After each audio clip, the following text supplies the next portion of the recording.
Assalamualaikum warahmatullahi wabarakatuh.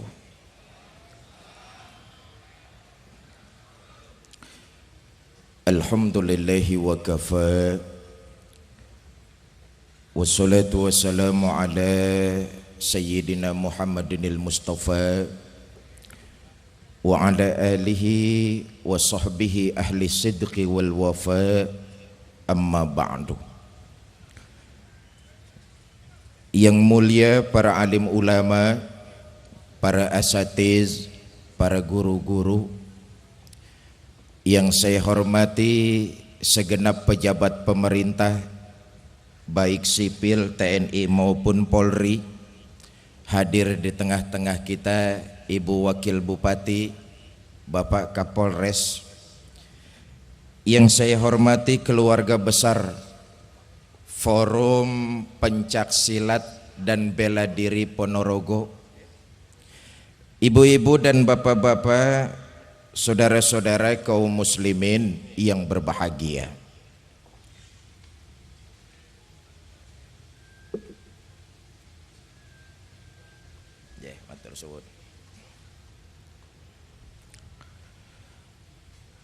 Muharram dikenal dengan salah satu peristiwa hijrah Rasulullah Sallallahu Alaihi Wasallam. Hijrah mungkin cuma satu kali yang jadi peristiwa sejarah, tapi hijrah sebagai sebuah strategi, sebagai sebuah taktik dan pergerakan harus tetap kita lakukan sesuai dengan kondisi dan keadaan. Apa hikmah yang terkandung di dalam hijrah? Pertama, hijrah adalah perjalanan menjaga iman. Betapa Rasul dan para sahabat meninggalkan Mekah kampung halamannya, meninggalkan keluarga yang beda keyakinan, menempuh perjalanan yang tidak kurang 450 km. Sejauh mata memandang hanya padang pasir yang terbentang.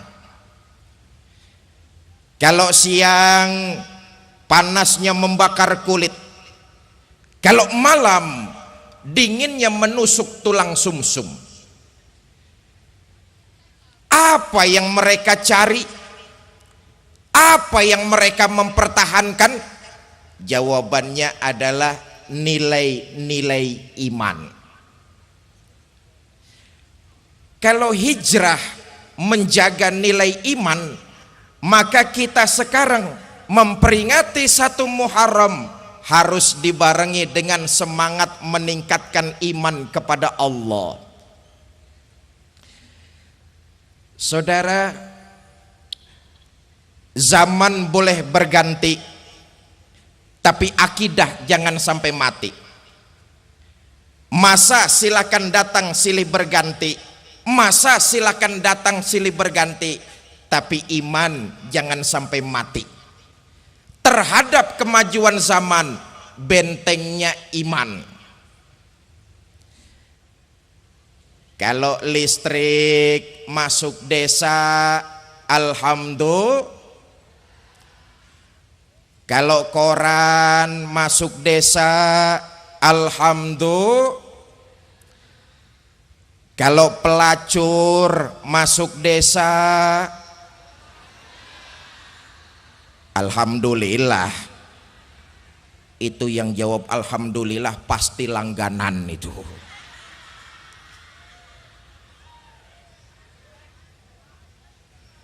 Terhadap kemajuan zaman, bentengnya iman.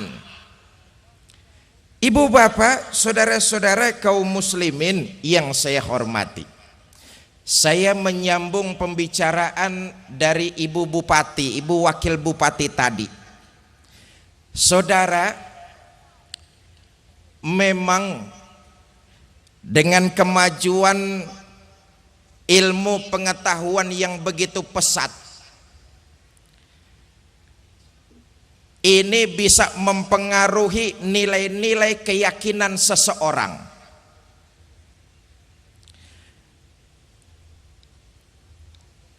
Dan untuk menghancurkan Islam di Ponorogo, sekarang ini orang gak perlu repot-repot nutup masjid, nyegel pesantren, melarang majelis taklim. Gak perlu. Cara yang paling efektif untuk menghancurkan Islam di Ponorogo, racuni generasi muda Islamnya. Kalau generasi muda Islamnya sudah diracuni, maka tinggal tunggu pergantian generasi. Siapa generasi muda Islam?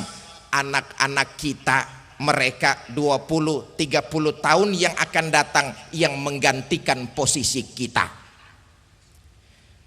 Bagaimana cara meracuni generasi muda Islam? Pertama,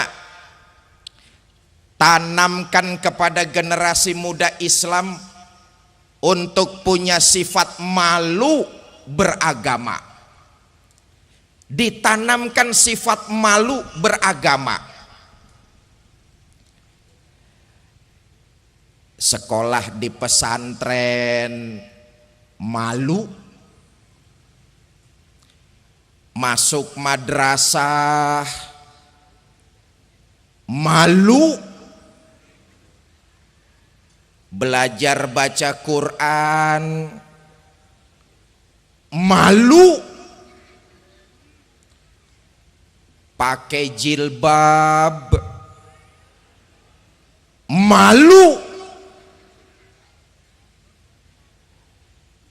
bapaknya kasih nama bagus bener Ibrahim, lantaran pengen ngetop namanya dipotong jadi Bram. Itu kan cuma sekedar nama, Pak. Iya, mula-mulanya memang nama. Dari nama pindah ke pergaulan, dari pergaulan pindah ke pakaian, dari pakaian yang kita khawatir pindah akidah tidak ketahuan. Nauzubillah min. Mula-mula memang nama. Dulu waktu namanya Ibrahim, berteman dia dengan Hasan, Soleh, Mahmud, Farhat, nggak pakai Abbas. Begitu namanya udah ganti jadi Bram, masa Bram bertemannya dengan Soleh, nggak nyetel. Bram itu temannya Blacky. Mula-mula nama, dari nama pindah ke pergaulan, dari pergaulan pindah ke pakaian, menanamkan rasa malu untuk beragama. Apalagi sambutan Pak Ibu Wakil Bupati, kita nih orang Ponorogo budayanya begitu besar. Budaya kita begitu kaya di Ponorogo ini. Ditanamkan generasi muda Islam sifat malu untuk beragama. Apalagi saya nyambung sambutan tadi Pak Kapolda Jawa Timur yang mewakili tentang maraknya narkoba di daerah Jawa Timur umumnya. Sekarang ini Pak Bu, seolah-olah anak-anak muda Islam didoktrin. Pemuda-pemuda Muslim, kalau kamu mau dianggap sebagai pemuda modern, nggak usah dekat-dekat masjid. Masjid urusan aki-aki. Baca maulid barzanji kuno, pengajian ketinggalan zaman. Kalau kalian mau dianggap sebagai pemuda modern, akrablah dengan minuman keras. Makin kamu mabok, makin dianggap sebagai pemuda modern. Nauzubillah min. Maka malam ini saya ingin titip pesan kepada adik-adik saya, para pemuda, para pelajar Muslim Kabupaten Ponorogo. Para pemuda Muslim Ponorogo, saya titip pesan. Para pemuda,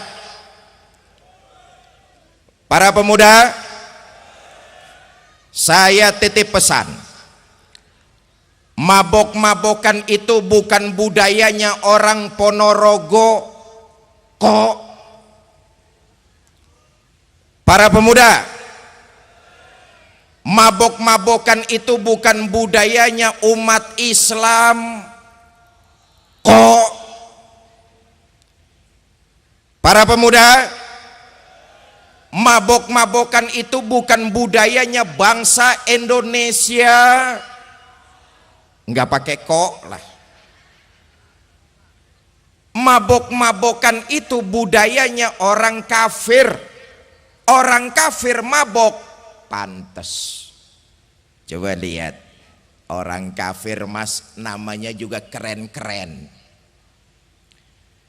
Bleki mabok, pantes.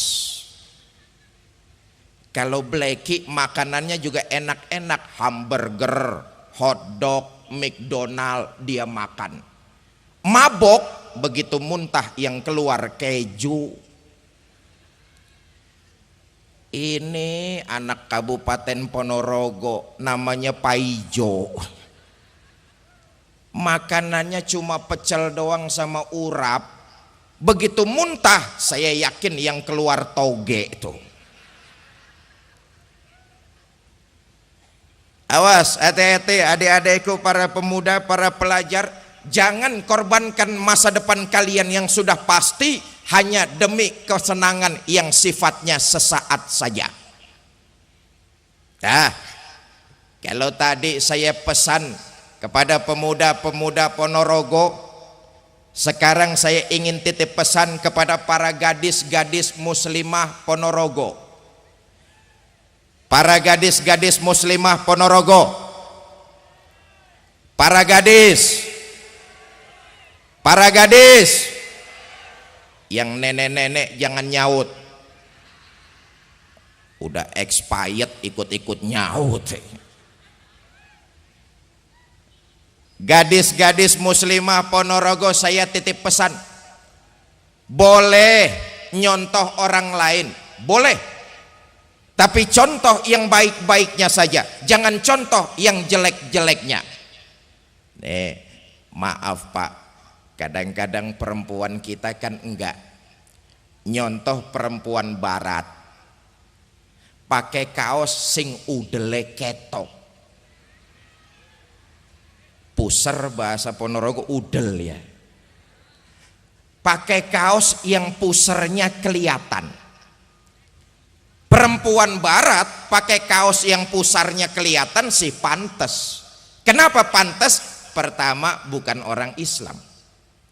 Yang kedua, memang kulitnya rada mulus.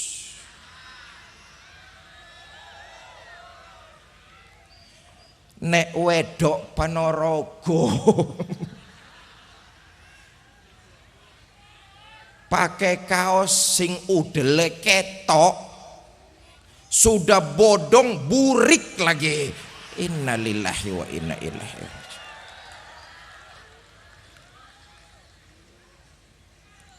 Ibu bapak, saudara-saudara kaum muslimin yang saya hormati. Nah, hikmah memperingati 1 Muharram, pertama, tingkatkan nilai iman kita kepada Allah sambil memperbanyak ibadah. Saudara, selama berdiri di atas kebenaran, jangan takut salah untuk berbuat. Salah karena berbuat masih lebih baik daripada saudara tidak pernah salah karena tidak pernah berbuat. Saya ulangi kalimat ini. Selama berdiri di atas kebenaran, jangan takut berbuat salah. Salah karena berbuat masih lebih baik daripada saudara tidak pernah salah karena tidak pernah berbuat. Saya dong baca Al-Quran gak pernah salah. Bacanya kapan? Gak pernah. Maka memasuki Muharram harus dibarengi dengan semangat meningkatkan iman sambil memperbanyak ibadah. Nyuwun sewu Pak Bu, ini kan malam ini kita yang hadir di alun-alun sini nih semuanya calon-calon jenazah. Betul? Nih semua yang hadir malam ini nih pasti bakalan mati. Betul? Bapak-bapak yang sebelah sini nih mati apa tidak nih? Mati. Ibu-ibu yang di tengah tuh mati apa tidak tuh? Mati. Pak Kapolres mati apa tidak? Loh sebelah sini nih yang jawab nih Pak. Saya yang lagi diri di sini mati apa tidak? Sampean giliran saya gemes-gemes bener sampean. Sebagai muslim kita sadar betul kok dari mana kita datang, mau apa kita sekarang, dan kemana kita akan pulang. Semua kita pasti bakalan pulang kembali menghadap Allah. Iyalah, kalau kita mau lihat sejarah, orang-orang dahulu itu memang umurnya panjang-panjang. Nabi Adam alaihi salam umurnya 2000 tahun. Umatnya ya kira-kira umurnya 2000 tahunan. Nabi Nuh alaihi salam umurnya 850 tahun. Umatnya ya kira-kira umurnya 850 tahunan. Junjungan kita Nabi besar Muhammad sallallahu alaihi wasallam, beliau wafat umurnya 63 tahun. Kita umat Nabi Muhammad pasti umurnya enggak jauh-jauh dari umur Nabi. Makanya yang malam ini umurnya 62 tahun 11 bulan. Akeh-akeh mangan sing enak. Ibu bapak, saudara-saudara kaum muslimin yang saya hormati. Loh, kalau kita semua yakin kita bakalan mati, hidup ini apa yang mau kita sombongkan?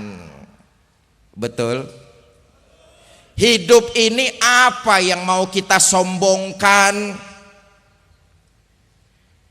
Kita ngerasa kita kaya, memangnya kita punya apa sih?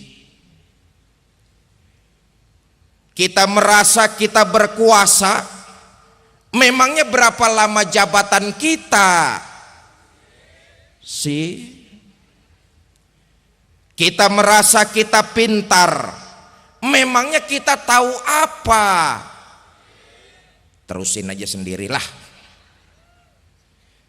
Sebagai manusia kita sadar betul semua kita akan kembali menghadap Allah. Mumpung saat itu belum datang, hidup memperbanyak ibadah kepada Allah. Nah, atas dasar itulah malam ini Ikatan Forum Keluarga Besar Pencak Silat dan Bela Diri Seponorogo berikrar untuk ikut menjaga keamanan bersama, dan ini merupakan ibadah, mudah-mudahan dilipat gandakan pahalanya di sisi Allah Subhanahu wa taala. Saudara, oleh karena itu dengan momentum Muharram, mari kita sama-sama tingkatkan iman, tanamkan nilai-nilai iman kepada anak-anak kita mulai sedini mungkin. Tentu sebagai orang tua kita ingin punya anak yang soleh dan solehah. Betul? Saudara kalau ditanya mending pilih mana? Punya anak pintar tapi tidak benar, atau benar tapi tidak pintar? Idealnya pintar juga benar. Untuk pintar jawabannya ilmu pengetahuan. Untuk benar jawabannya nilai-nilai iman kepada Allah Subhanahu wa ta'ala. Tapi kan di masyarakat kita, masyarakat lebih bisa menerima orang yang benar walaupun rada sedikit pintar. Sebagai rakyat misalnya, kita sudah capek dibohong-bohongi oleh orang yang katanya pintar tapi sayang tidak benar. Apa buktinya? Disuruh ngurusin hutan, malah rame-rame jadi orang hutan. Disuruh ngurusin laut, malah jadi bajak laut. Disuruh ngurusin beras, malah nimbun beras.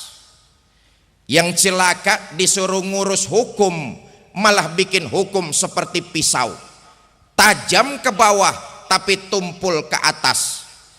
Kalau rakyat miskin yang salah, hukum cepat-cepat ditegakkan. Tapi kalau yang kuasa dan berkaya salah, hukum sering pura-pura tidak tahu.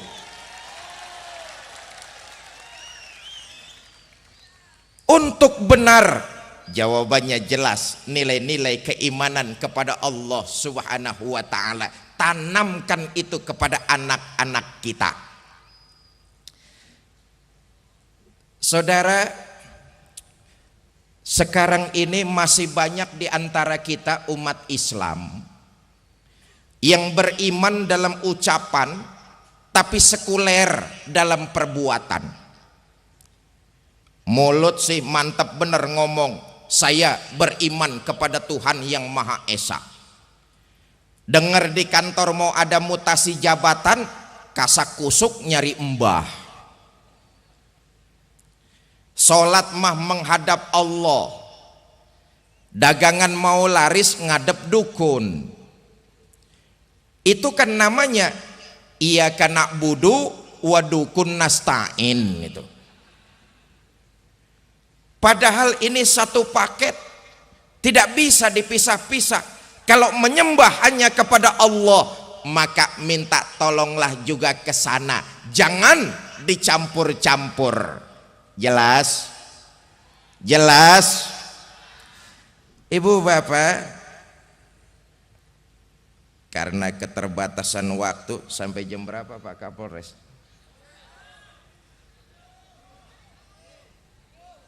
Sampai 12:30. Sampean ngundang apa ngontrak sampean? Ibu bapak, saudara-saudara kaum muslimin yang saya hormati, saya ingin menyampaikan satu riwayat. Mudah-mudahan ini bisa menjadi iktibar buat kita semua, tentang orang bahagia yang mempertahankan iman dan orang celaka karena menjual keyakinan demi harta, pangkat, dan jabatan. Di zaman Umar bin Abdul Aziz jadi khalifah, dalam salah satu pertempuran tentara muslim kalah perang. Karena kalah, banyak tentara-tentara muslim yang jadi tawanan perang. Nah, di antara tawanan-tawanan itu ada 3 orang ofsir setingkat komandan yang ikut jadi tawanan perang. Terhadap tawanan tentara muslim ini, raja kafir musyawarah dengan penasehatnya.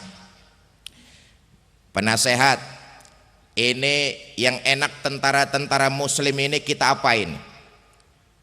Kita bunuh saja biar urusan selesai. Soal bunuh sih terserah tuan raja saja. Cuma saya pikir-pikir, kenapa tidak kita bujuk rayu saja mereka? Kasih harta yang banyak, jabatan yang tinggi, pangkat yang luas, supaya mereka mau meninggalkan Islam agamanya, pindah masuk ke dalam agama kita. Waduh, cara kamu bagus bener, cuma bagaimana caranya? Gampang Tuan Raja. Adili tentara-tentara muslim ini di pengadilan terbuka. Kalau disaksikan orang banyak, kita harapkan mentalnya jatuh. Dengan begitu dia mau menjual akidahnya, ikut masuk ke dalam agama kita. Baik, besok kita bikin pengadilan terbuka. Besok digelar pengadilan, dipimpin langsung oleh raja kafir. Mula-mula yang disidang itu 3 orang opsir setingkat komandan. Dipanggil opsir pertama. Opsir pertama, saya Tuan Raja. Kamu tahu sekarang kamu siapa? Tahu Tuan Raja, sekarang ini saya tawanan perang. Soal tawanan kan gampang diatur. Diatur bagaimana Tuan Raja? Kamu mau nggak meninggalkan pemimpin kamu Umar bin Abdul Aziz, mengkhianati bangsa dan negara kamu, menjual Islam keyakinanmu, pindah masuk ke dalam agama saya? Nanti saya kasih harta yang banyak, jabatan yang tinggi, pangkat yang luas, asal kamu mau masuk ke dalam agama saya. Bagaimana opsir pertama? Tuan Raja, jangan disangka saya berjuang itu mencari tanda jasa. Saya berjuang li'ila'i kalimatillah, hanya mencari ridho Allah. Tuan Raja boleh beli badan saya, tapi jangan mimpi bisa menguasai keyakinan saya. Lebih baik saya mati berkalang tanah daripada hidup bercermin bangkai. Lebih baik hidup miskin mempertahankan akidah daripada hidup mewah menjual keyakinan. Jadi kamu nggak mau pindah agama? Nggak mau Tuan Raja. Baik, Algojo bunuh. Dipentang opsir pertama ini, dipancung lehernya, putus leher itu, terpisah kepala dengan badan, jatuh kepala itu ke bawah, ngelinding, muter kayak orang tawaf sambil ngaji. Sudah terpisah kepala dengan badan, jatuh kepala itu ke bawah, ngelinding, muter kayak orang tawaf sambil ngaji. Raja kafir bingung, minggir, minggir, ada endas gelundung ngaji. Ayatnya yang dibaca, ya ayyatuhan nafsul mutmainnah irji'i ila rabbiki radiyatan mardiyah. Wahai jiwa yang tenang, kembalilah engkau kepada Tuhanmu dengan ridho dan diridhoi. Masuklah ke dalam golonganku, masuklah ke dalam sorgaku. Di penghujung ayat, mata terpejam rapat, bibir tersenyum, mati syahid menghadap Allah Subhanahu wa ta'ala. Setelah itu dipanggil opsir kedua. Opsir kedua, saya Tuan Raja. Sudah lihat teman kamu yang pertama? Sudah Tuan Raja. Kamu bagaimana? Mau hidup atau mau mati? Kalau mau hidup, nanti saya kasih harta yang banyak, jabatan yang tinggi, pangkat yang luas, asal kamu jual Islam agamamu, pindah masuk ke dalam agama saya. Bagaimana opsir pertama? Bagaimana opsir kedua? Sudah Tuan Raja. Sudah apanya? Sudah ojo keakehan cangkem. Maksud kamu? Saya sudah tidak sabar ingin nyusul teman saya yang pertama tadi itu. Sekarang ini saya tidak sanggup membayangkan betapa bahagianya teman saya sudah disambut dengan para bidadari, hidup di bawah ridho dan naungan dari Allah. Sudahlah Tuan Raja, potong saja leher saya. Baik, Algojo, bunuh. Dipantang lagi ofisir kedua ini, dipancung lehernya. Putus leher itu, terpisah kepala dengan badan. Jatuh kepala itu ke bawah, ngelinding, muter lagi kayak orang tawaf sambil ngaji. Ayatnya yang dibaca, wujuhu yawma izin nazirah ila rabbiha nazirah. Pada hari itu wajahnya berseri-seri, kepada Allah jugalah mereka semua akan kembali. Di penghujung ayat, mata terpejam rapat, bibir tersenyum, mati syahid lagi menghadap Allah Subhanahu wa ta'ala. Nah, giliran ofisir ketiga yang dipanggil. Ofisir ketiga, saya Tuan Raja. Sudah lihat teman kamu yang pertama dan kedua? Sudah Tuan Raja. Kamu bagaimana? Saya mau hidup Tuan Raja. Mau meninggalkan pemimpin kamu? Mau Tuan Raja. Mengkhianati bangsa dan negara kamu? Iya Tuan Raja. Menjual Islam agamamu, pindah masuk ke dalam agama saya? Oh, saya mau pindah agama. Baik, kamu tunggu dulu sebentar, saya musyawarah dengan penasehat. Raja musyawarah dengan penasehat.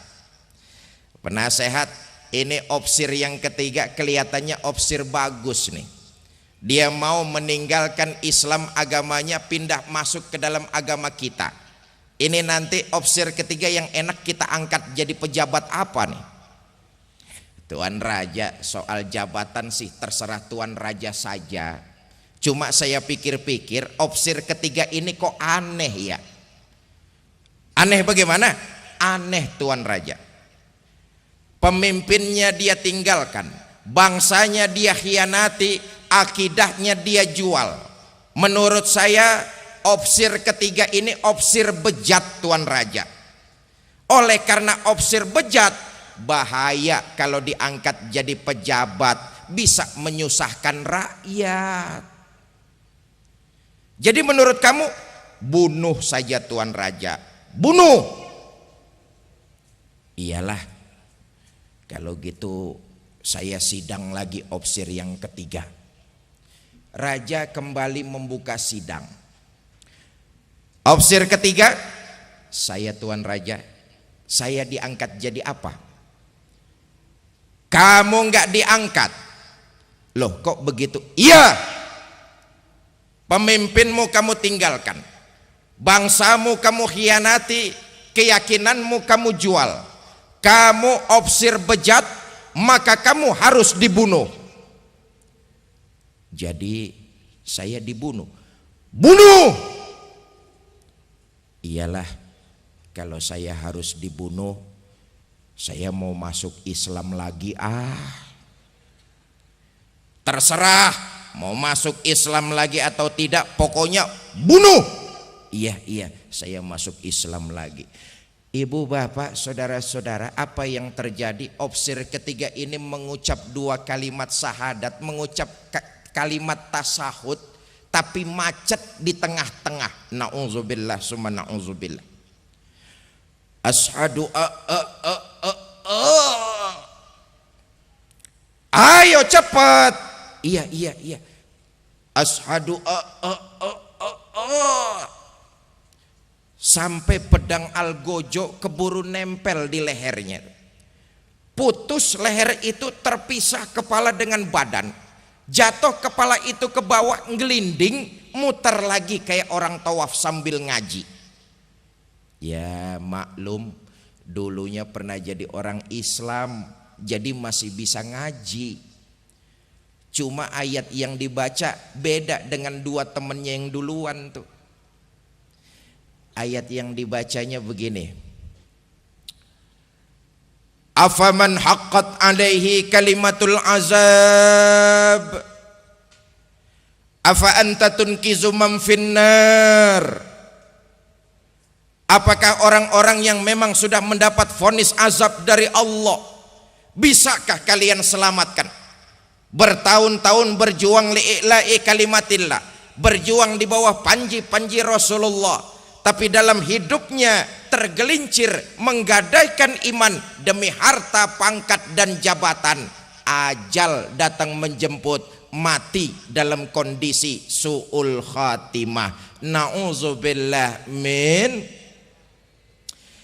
Itu sebabnya para yai-yai kita tidak bosan-bosannya mengingatkan kepada kita untuk memperbanyak doa kepada Allah dengan kalimat ya Allah biha, ya Allah biha, ya Allah bihusnil khatimah. Karena di akhir itulah penilaian kita di sisi Allah Subhanahu wa ta'ala.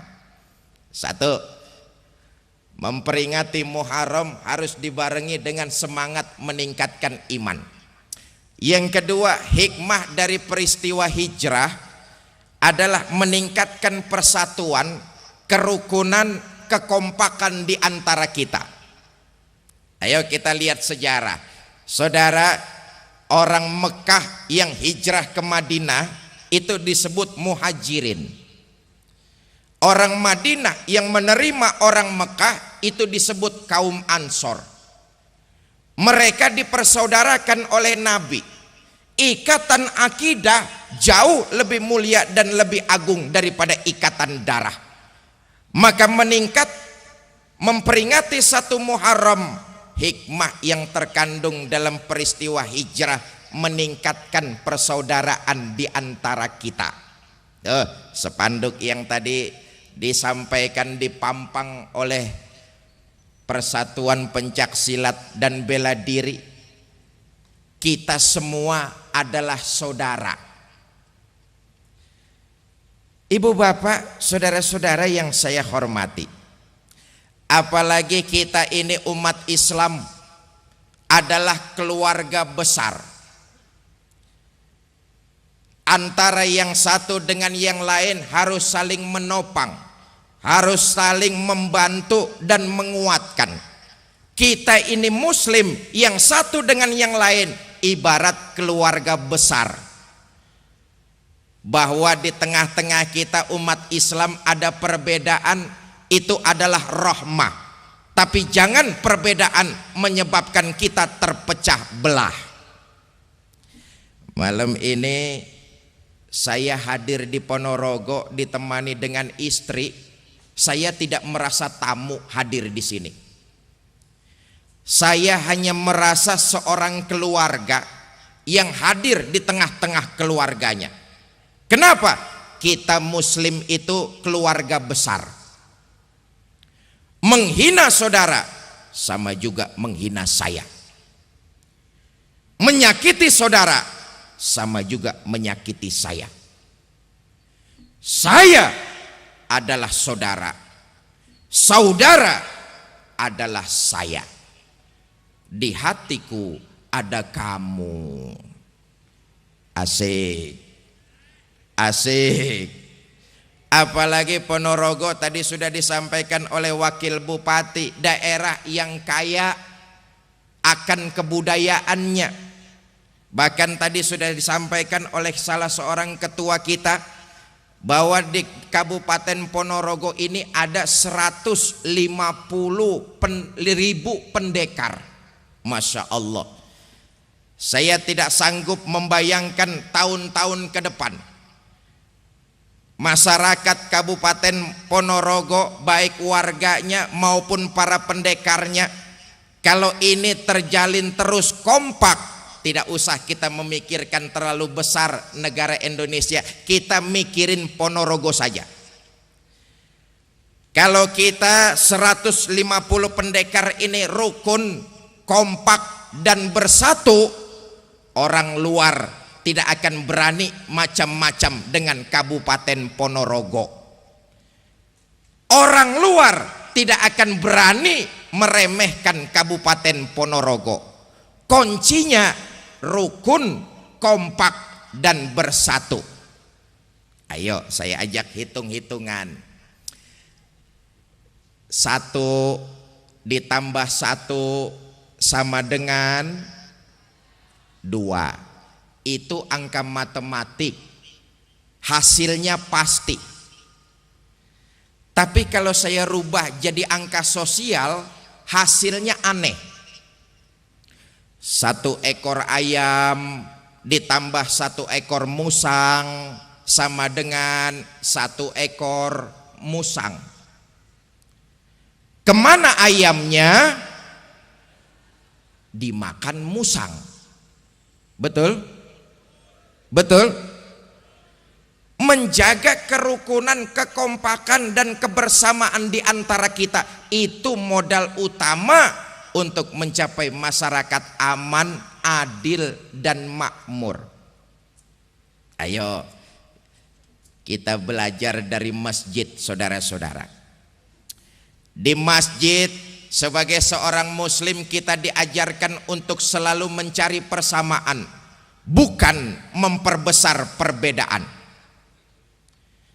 Bahwa di antara kita ada perbedaan itu rahmah, tapi jangan perbedaan menyebabkan kita terpecah belah. Beda boleh, tapi harus tetap akur. Kayak tangan kanan dan tangan kiri kita nih. Tangan kanan sama tangan kiri kita beda apa tidak? Beda apa tidak? Beda tapi akur. Kalau tangan kiri gatal, tangan kanan nggak perlu diundang, datang garukin tangan yang kiri. Apa artinya? Kalau ada tetangganya sakit, datang jengukin, nggak usah tanya partainya apa, beleguk. Beda boleh, tapi harus tetap akur. Bahwa kita di Ponorogo ada 19 perguruan pencaksilat, alhamdulillah. 150.000 pendekar, alhamdulillah. Yang satu dengan yang lain harus saling menguatkan. Ya Allah, ini sebuah sumber daya manusia yang sangat luar biasa. Kalau 150.000 pendekar ini dioptimalkan dengan maksud untuk memperbaiki pembangunan yang ada di Kabupaten Ponorogo, ya Allah, ini sebuah potensi yang luar biasa. Jangankan untuk hal-hal lainnya Pak, 150.000 pendekar itu wakeh. Banyak apa tidak tuh? Banyak apa tidak?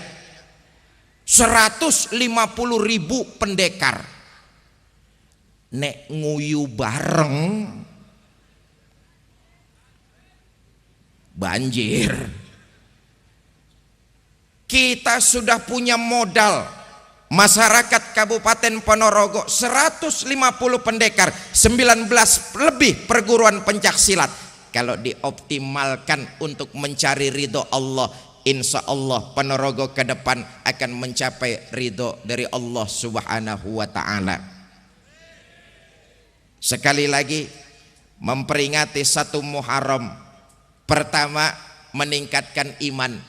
Yang kedua, meningkatkan persatuan, kerukunan, kebersamaan di antara kita. Bahwa kita boleh berbeda, boleh, tapi harus tetap menjaga kebersamaan. Beda tapi tetap akur. Kita muslim sudah diikat dengan akidah, dan ikatan akidah jauh lebih mulia daripada ikatan darah. Ibu bapak, di akhir mari sama-sama kita baca suratul Fatihah. Mudah-mudahan Fatihah pertama ini kita khususkan buat para pemimpin-pemimpin kita, diberikan kekuatan zahir maupun batin oleh Allah, sehingga dapat membawa kita masyarakat Ponorogo ini cepat kepada ke arah kesejahteraan, kemakmuran, dan keadilan. Fatihah yang kedua kita khususkan buat para kiai-kiai kita, para ulama-ulama kita, mudah-mudahan diberikan kesehatan dan dipanjangkan umurnya oleh Allah sehingga dapat mengajarkan kita ilmu-ilmu agama yang manfaat baik di kehidupan dunia, lebih-lebih di akhirat nanti. Fatihah yang ketiga kita khususkan buat diri kita semua.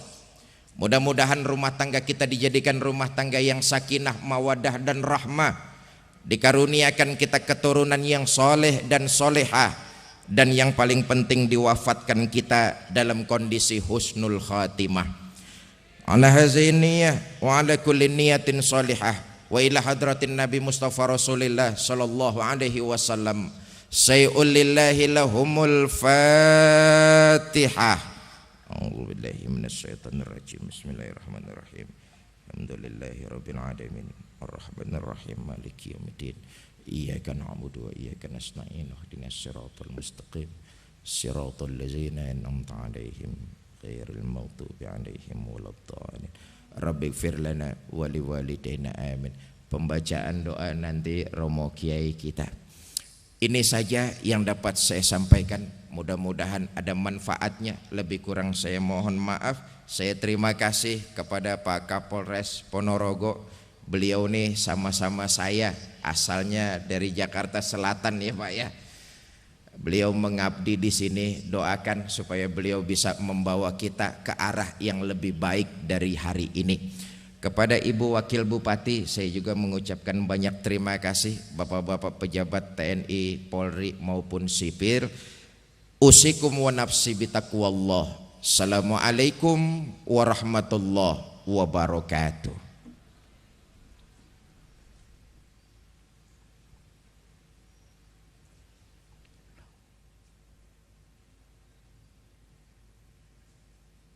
Acara selanjutnya adalah pembacaan doa kepada Bapak Ketua MUI, Pak Kiai Ansor.